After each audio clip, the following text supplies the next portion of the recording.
Books presents an unabridged recording of The Confessions of Edward Day by Valerie Martin, narrated by Andrew Garman and directed by Abigail McHugh. This book is copyrighted 2009 by Valerie Martin. This recording is copyrighted 2009 by Recorded Books. The author opens this novel with two epigraphs. The first is from An Actor Prepares by Konstantin Stanislavski. Our ordinary type of attention is not sufficiently far-reaching to carry out the process of penetrating another person's soul. The second quote that opens this book is from Macbeth by William Shakespeare.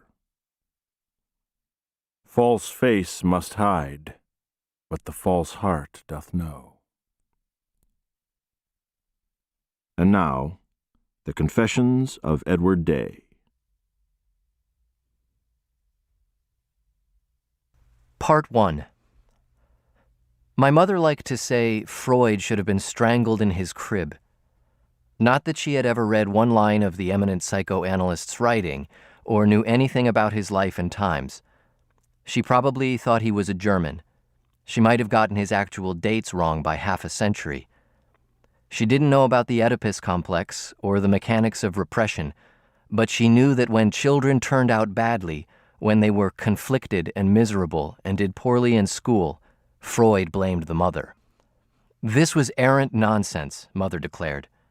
Children turned out the way they turned out, and mothers were as surprised as anyone else. Her own child-rearing strategy had been to show no interest at all in how her children turned out, so how could she be held responsible for them?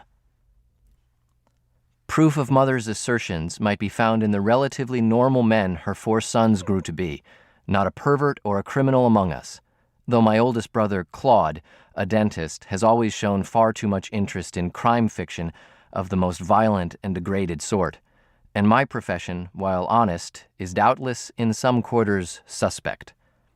For the other 2, Mother got her doctor and lawyer, the only 2 professions her generation ever recommended.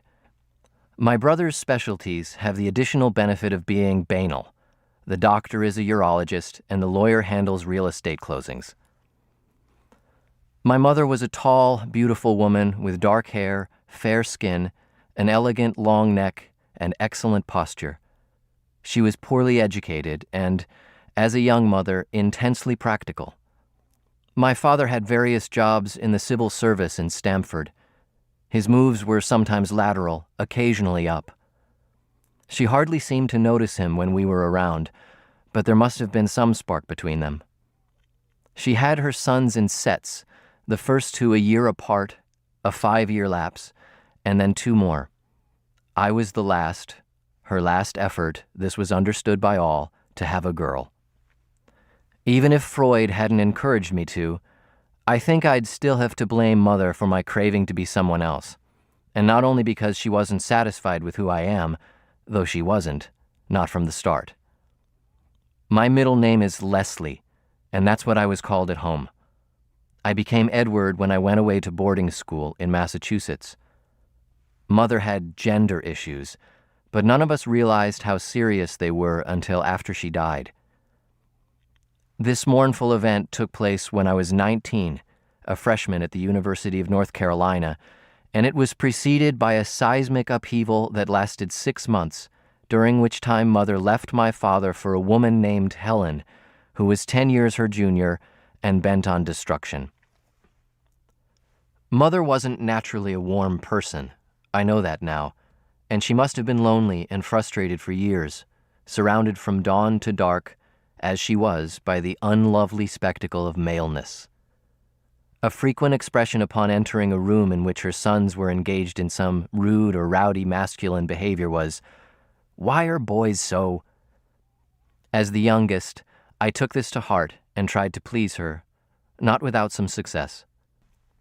I kept my corner of the bedroom spotless, made my bed with the strict hospital corners she used on her own, rinsed my dishes at the sink after the pot roast, meatloaf, or fried chicken dinner, and expressed an interest in being read to.